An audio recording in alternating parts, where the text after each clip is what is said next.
Alors, pendant ces derniers mois de crise sanitaire, comment s'est passée la vie pour toi? Oh, je ne fabrique pas mon pain en levain moi-même. Je ne visionne aucun tuto pour apprendre à confectionner des masques. Je vais finir sur le bas-côté de l'histoire comme c'est parti. Ça n'a pas l'air d'être trop productif. Non, il n'y a pas une once d'Isaac Newton qui sommeille en moi. Pourquoi Newton? Eh bien, au XVIIe siècle, une épidémie de peste bubonique ravage l'Angleterre. À Londres, c'est un quart de la population qui meurt entre 1665 et 1666. À ce moment, le jeune physicien anglais de 24 ans décide de déserter l'université de Cambridge pour se retrancher dans le domaine familial plus en campagne. En fait, comme pour l'épidémie de la Covid-19 que nous traversons actuellement, les autorités de l'époque ont vivement incité la population à rester chez elle. Isaac Newton y restera 18 mois en confinement et mettra à profit son temps libre. Par exemple, durant une promenade dans son jardin, lui vient l'idée de la loi universelle sur la gravitation. Oui, tout le monde connaît la légende selon laquelle le savant aurait trouvé sa fameuse théorie, en recevant sur le crâne une pomme qui se serait décrochée de son arbre. Et il ne s'est pas arrêté à cette découverte. Newton enchaîne les expériences optiques dans sa chambre et finira par révolutionner la connaissance du phénomène physique de la couleur. Rien que ça. Comment s'y est-il pris? En faisant une expérience dans sa chambre au moyen d'un prisme de verre, il a démontré que la lumière blanche, donc la lumière solaire, est constituée de différents rayons colorés, allant du violet au rouge. Le moins que l'on puisse dire, c'est que le travail à domicile lui réussit plutôt bien. Cette découverte constituera d'ailleurs la base de la théorie des couleurs qu'il élaborera par la suite. Mais pas seulement. Quel est le point commun entre Isaac Newton et Pink Floyd? Facile. Le groupe anglais a rendu célébrissime cette expérience, en l'illustrant sur une pochette d'un des albums les plus vendus de tous les temps. Effectivement, cette découverte a eu une grande influence dans le domaine de la création. Cela a permis de comprendre que la lumière est composée de particules, et ces particules, lorsqu'ils sont regroupés tout ensemble, forment des longueurs d'onde. Ce sont ces longueurs d'onde qu'on appelle la couleur. Chaque couleur possède sa propre longueur d'onde qui est perceptible à l'œil humain. Un des exemples qu'on peut trouver de ce phénomène est en fait l'arc-en-ciel. À partir de cette découverte, le physicien anglais établira un cercle chromatique qui classe les couleurs décomposant la lumière blanche. Ce sera le premier du genre. Grâce à lui, on sait désormais classer les couleurs sur un critère de teinte sans les subordonner à un critère de luminosité. Cette classification est toujours en usage aujourd'hui, en plus d'être à l'origine de nombreuses œuvres. Mais si les recherches de Newton sont fondamentales, elles n'épuisent cependant pas le sujet. À la même époque survient aussi la notion des trois couleurs primaires. En peinture, il s'agit du magenta, qu'on appelle plus facilement le rouge, du cyan pour le bleu et du jaune. Dans les compositions, on retrouve cette triade de couleurs dès la fin du Moyen Âge. Ces trois couleurs structureront même plus tard les œuvres du Tintoret, de Rubens, Vermeer ou encore Poussin. Et au XXe siècle, elles seront au cœur de l'œuvre et de la réflexion des tableaux abstraits de Mondrian ou même plus tard de Newman. Mais le premier à théoriser leur existence est le mathématicien belge François d'Aguilon en 1613. Il définit ainsi une couleur primaire comme une couleur brute, c'est-à-dire qu'elle n'est pas le résultat d'un mélange de couleurs. En revanche, ce sont les couleurs primaires qui constituent la base pour obtenir toutes les autres couleurs. ici, j'ai le jaune et le bleu. Et en les mélangeant ensemble, je peux obtenir le vert. Mais en plus, si je mélange ce vert-là, qui est ma couleur secondaire, avec l'une de mes deux couleurs primaires de base que j'ai utilisées, ça va me donner une tertiaire. Donc les couleurs primaires permettent à elles seules de créer quasi toutes les autres nuances de couleurs. C'est fou. Oui, ces phénomènes sont en fait appelés la synthèse additive et la synthèse soustractive. Ce sont des formules, des systèmes où est-ce que chacun d'entre eux regroupe trois couleurs primaires qui vont les aider, quand ils vont être mélangés ensemble, à créer la plus grande diversité de couleurs possibles.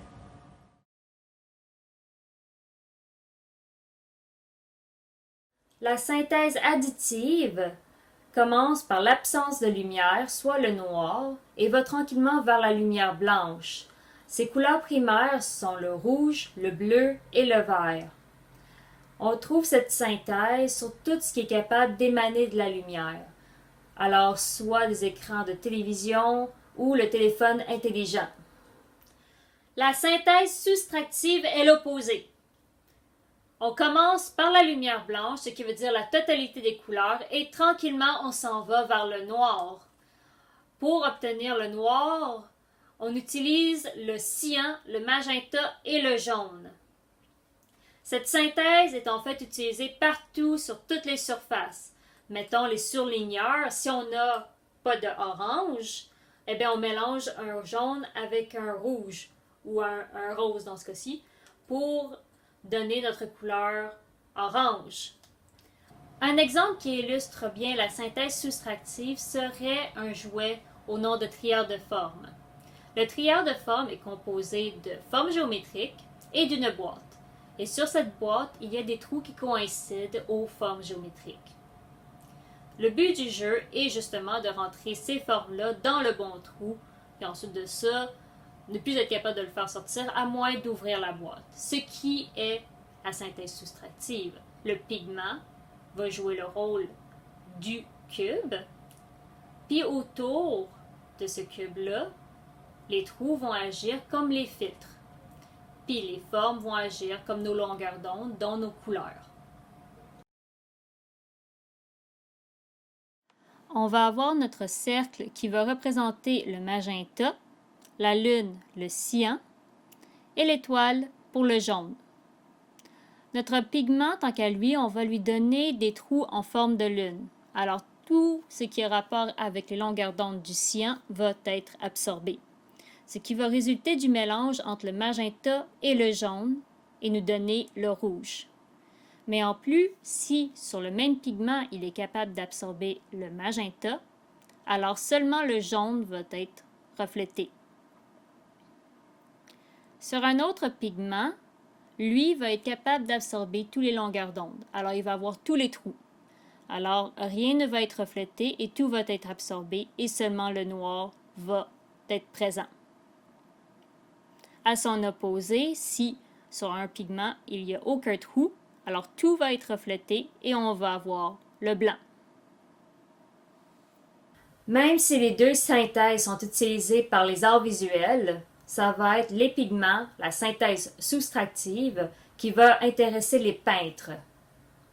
Il faut aussi préciser que dans le domaine des connaissances sur la couleur, il n'y a pas que de célèbres mathématiciens, physiciens ou autres experts scientifiques qui y sont allés joyeusement de leur théorie. Goethe, par exemple, est aussi à mentionner. Il est quand même le seul grand poète de l'histoire à avoir osé remettre en question une théorie scientifique pourtant établie. Et oui, il nie en bloc le raisonnement d'Isaac Newton et affirme dans son traité des couleurs, publié en 1810, que la couleur est un mélange de lumière et d'obscurité. Sa thèse est fondée sur l'opposition entre le bleu, très proche de l'ombre, au jaune, proche de la lumière. À partir de quoi il conçoit lui aussi un cercle chromatique, mais qui oppose les couleurs chaudes aux couleurs froides. La perception d'une couleur peut effectivement donner la sensation de chaud ou de froid.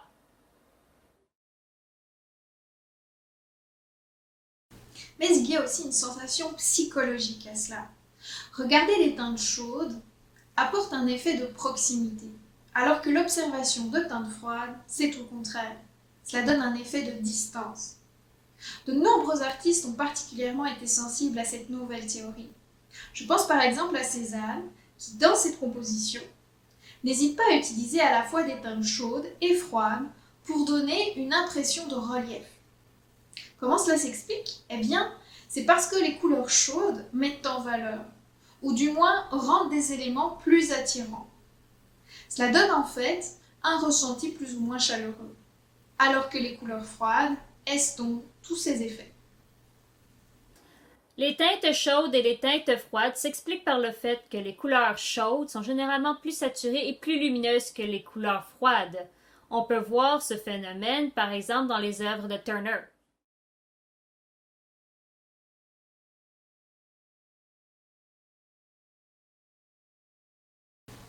En plus de comprendre le mélange des couleurs, la théorie des couleurs complémentaires, étudiée à partir du XVIIIe siècle, va considérablement enrichir la pratique des peintres.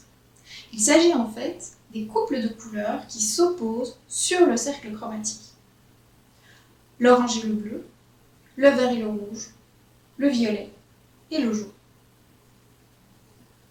Certaines harmonies de couleurs vont être exploitées par les artistes non pas parce qu'elles représentent la réalité, mais tout simplement parce que ça permet de structurer leurs œuvres.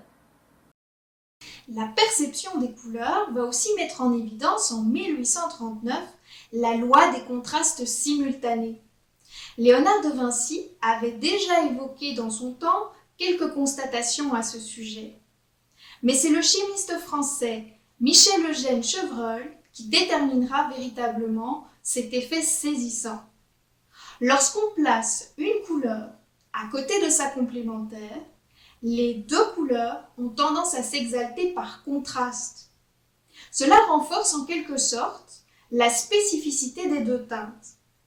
C'est un effet que l'on peut observer par exemple chez Delacroix ou encore Van Gogh.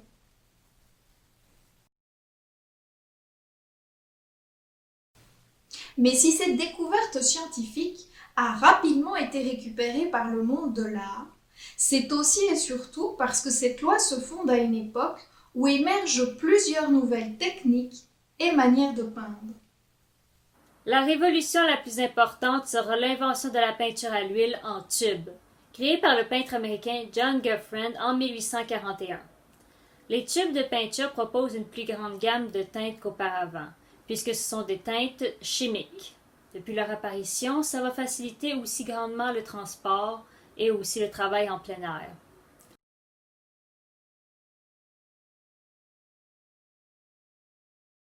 Il faut se rappeler qu'au début du 19e siècle, les peintres devaient encore faire leur propre couleur, ce qui veut dire que dans un mortier, ils devaient briser et broyer des pierres ou des plantes. Ensuite de ça, le mélanger avec de l'huile, ce qui en résulte une pâte, qui est ensuite conservée soit dans des contenants en verre, ou des seringues, ou encore des vessies de porc. Tout ce travail pouvait prendre des jours ou des mois, ce qui ne facilitait pas le transport ni le travail en plein air. Et ce sont particulièrement les peintres impressionnistes qui vont mettre en pratique ces découvertes sur les couleurs contrastées. Tout d'abord, on remarque aisément que chaque surface peinte devient une surface colorée.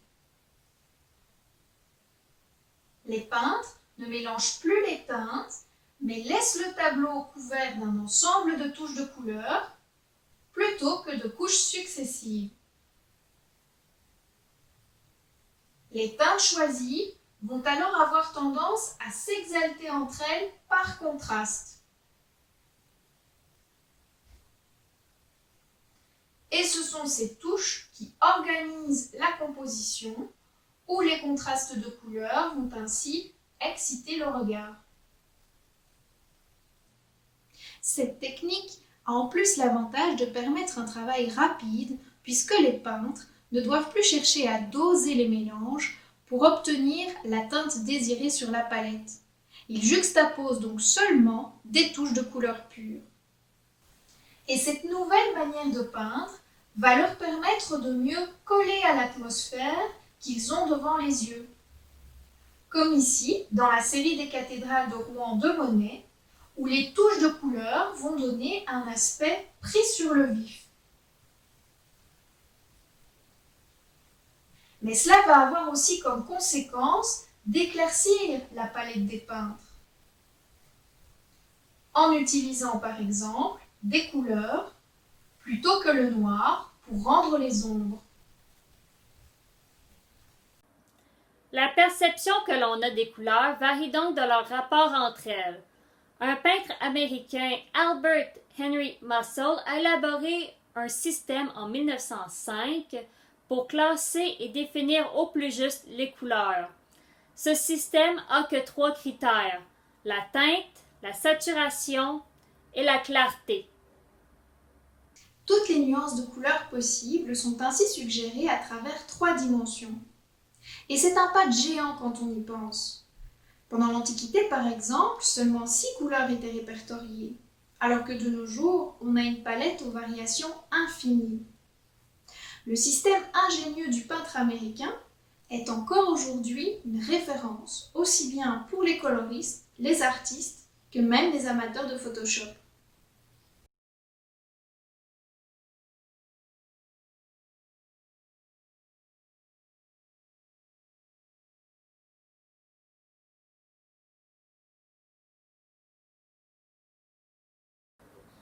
Mais lorsqu'on est un artiste, il ne s'agit pas simplement d'appliquer des teintes de couleurs.